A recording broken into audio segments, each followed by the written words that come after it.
as you look down a set of railroad tracks. It appears as though the rails are drawing closer and closer together. And we call that point of ultimate convergence the vanishing point. But we know the rails aren't getting closer together. They're about 4.5 feet apart right here in front of me, and they're about 4.5 feet apart way down yonder.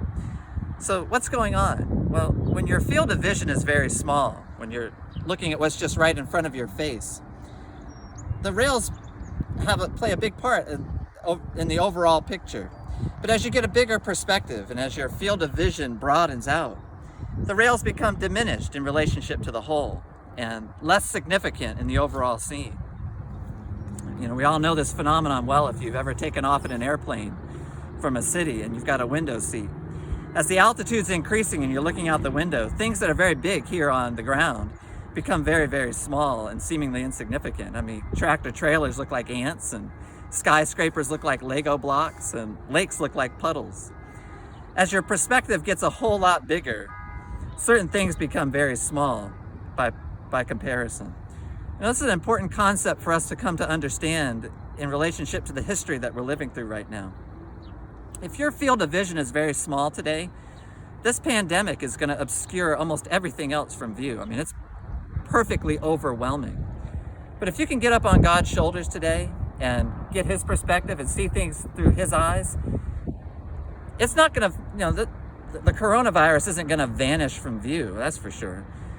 But it's going to take its proper place in the overall picture of things. And it's not going to obscure from view for you the more important and bigger things, like the gospel of Jesus Christ and the hope that we have in him and the sovereignty of God and the assurance that things are going to work together for the good of his kingdom and his people.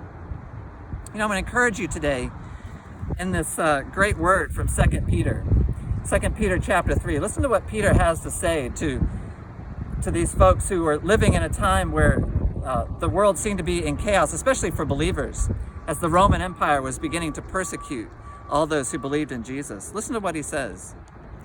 He says, "But do not let this one fact escape your notice, beloved, that with the Lord 1 day is as 1,000 years, and 1,000 years as 1 day.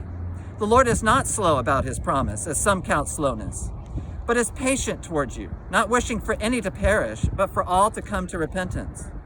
But the day of the Lord will come like a thief, in which the heavens will pass away with a roar, and the elements will be destroyed with intense heat, and the earth and its works will be burned up. Since all these things are to be destroyed in this way, what sort of people ought you to be in holy conduct and godliness, looking for and hastening the coming of the day of God, on account of which the heavens will be destroyed by burning, and the elements will melt with intense heat? But according to his promise, we are looking for new heavens and a new earth, in which righteousness dwells." How should we then live? That's the big question. Should we live in panic and in crisis, with wringing our hands and in despair?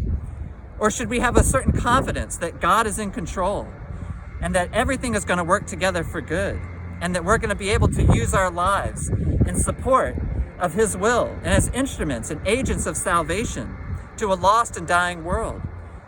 God is speeding and in his time and in his part of his plan toward a wonderful conclusion to this history.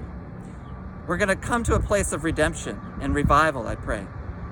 And so let's not have our field of vision so small today that we can't see these bigger, grander things, but rather let us get up on God's shoulders, as I said, and get his perspective and viewpoint on things. It's such a blessing, such an encouragement, and it'll be such a blessing and encouragement to those around us as well.